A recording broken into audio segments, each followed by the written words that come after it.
Our fears of a humanitarian catastrophe are mounting in Gaza. Local officials have confirmed that the only power plant in that region has ceased operations after running out of fuel. And this on top of Israel's all-out siege of the territory with electricity already cut. Entire neighborhoods in Gaza have been reduced to rubble, drone footage capturing the extent of destruction after Israel launched a flurry of airstrikes overnight. Its military has signaled plans to launch a ground offensive with hundreds of thousands of troops set to be massing near the Gaza border. Defense officials say at least 169 Israeli soldiers have died since Hamas launched its shock attack over the weekend. The death toll in Israel and Gaza both reportedly passed the 1,000 mark. فقدت أبوي وأخوي فقدت عمي وابن عمي وبنت عمي ونسايب الاثنين ومرتي حامل وأنا الناجي الوحيد. أطفال هذول بيناموا فيهم وين ننيهم الحين؟ هاي فرشات هاي مخدات هاي شو هذا اللي احنا عايشين فيه؟ هذه مش عيشة هذه. احنا عايشين في دمار. غزة تدمرت. منطقتنا عن بكرة أبيها كلها تدمرت. Violence also ratcheting up along Israel's northern border. Israeli forces shelling towns in southern Lebanon after the militant group Hezbollah claimed responsibility for firing missiles against one of Israel's posts. The group described it as retaliation for Israeli attacks that killed 3 of its own members. And for more, Sarah Coates joins us live from Tel Aviv. Sarah, we're hearing local officials saying the sole power plant in Gaza has ceased operations. Are we seeing any effects of that at this point?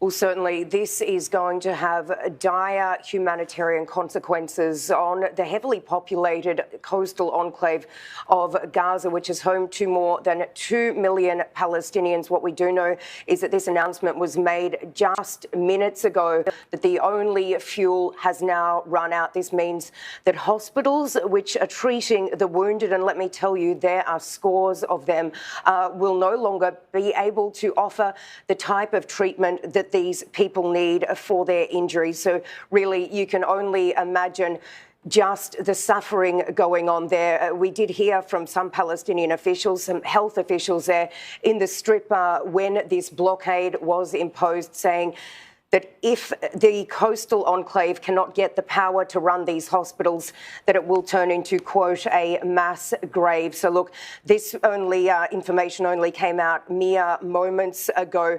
And health officials there also say that 60% of the people who are in hospital being treated right now are elderly and children. So, of course, this is a terrible situation. And at the same time, humanitarian groups, they are pleading with the Israeli government, pleading with the US administration to find a way to open some sort of a humanitarian corridor to get medical assistance in and to get people out. We know US National Security Advisor Jake Sullivan, he is trying to facilitate some sort of deal between Israel and Egypt to get this humanitarian corridor open.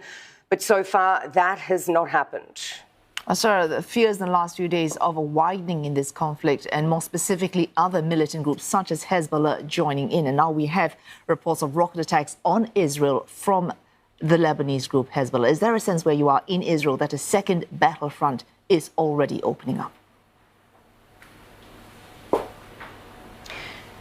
Yeah, look, that is certainly a huge concern. Israel and Hezbollah are currently trading fire on the northern border. In response to this, Israel's largest hospital in the north, Ramban Hospital, which is based in Haifa, has moved all of its critical care patients to these extremely secure underground bunkers.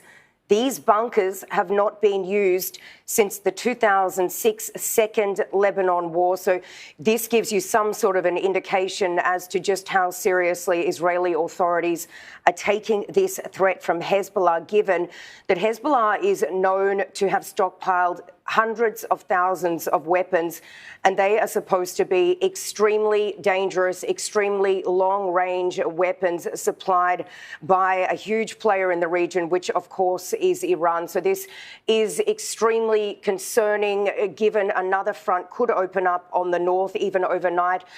There were mortars fired from Syria. Israel retaliated, striking a number of other posts inside Syrian territory.